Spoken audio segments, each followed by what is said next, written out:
Hey everyone, it's triplemangothreat, and today we're talking about the Strixhaven Commander spoilers, specifically the commanders of the commander decks. Starting with Ozgear, the Reconstructor. For 2 red and white, we have a 4/4 giant artificer with vigilance. We can pay 1 to sacrifice an artifact, and then target creature we control gets +2/+0 until end of turn. We can also pay X and tap Ozgear to exile an artifact card with mana value X from our graveyard. Then we're going to create 2 tokens that are copies of the exiled card. We can activate this only as a sorcery. So immediately I'm thinking of Duretti Scrap Savant, except there's white in addition, so it's going to make more cards available to us. I'm thinking of Ichor Wellspring. It's 2 mana, and when it enters the battlefield or it's put into the grave from the battlefield, we get to draw a card. So when we sack it, we draw a card, and when it enters, if we make 2 token copies of this, we're going to draw 2 cards, and this is for 2 mana, so maybe red and white are going to get a little bit more card draw with artifact helping. Next we're talking about Zafi Thunder Conductor. For 2 blue and red, it's a 1/4 human shaman, and it has Magecraft. Whenever you cast or copy an instant or sorcery spell, you're going to scry 1. And if the mana value or the CMC is 5 or greater, we're going to create a 4/4 blue and red elemental creature token, and if its CMC is 10 or greater, Zafi Thunder Collector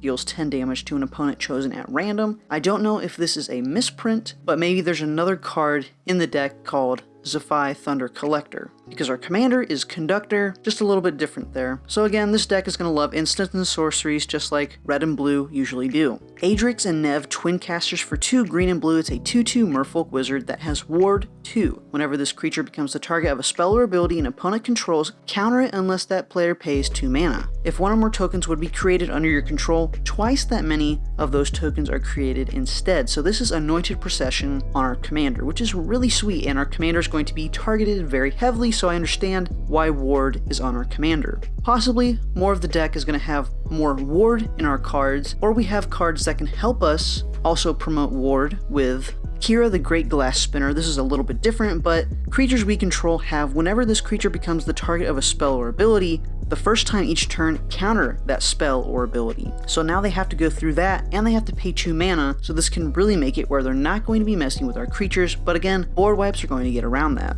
Willow Dusk Essence Sear. For 1 black and green, it's a 3/3 Dryad Druid. We can pay 1 and tap it, choose another target creature. Put a number of +1/+1 counters on it equal to the amount of life you have gained, or the amount of life lost this turn. Whichever is greater, activate only as a sorcery. So we can really make our creatures huge with cards like Wall of Blood.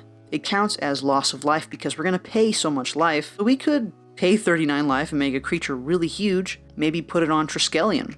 That way we can deal 39 damage by removing those +1/+1 counters.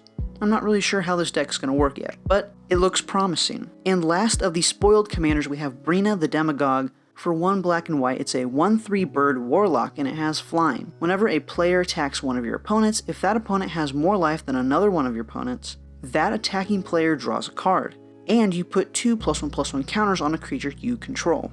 So this is really promoting everybody hitting each other with the highest life total, which is nice, and if we do that, we get to draw a card, but most likely we're probably going to be more focused on the +1/+1 counters. Thank you all so much for watching. I hope you enjoyed the spoiler video, and be on the lookout for the spoiled decks, and I'll be doing an upgrade video for each one of those as well. I'll see you all in the next one.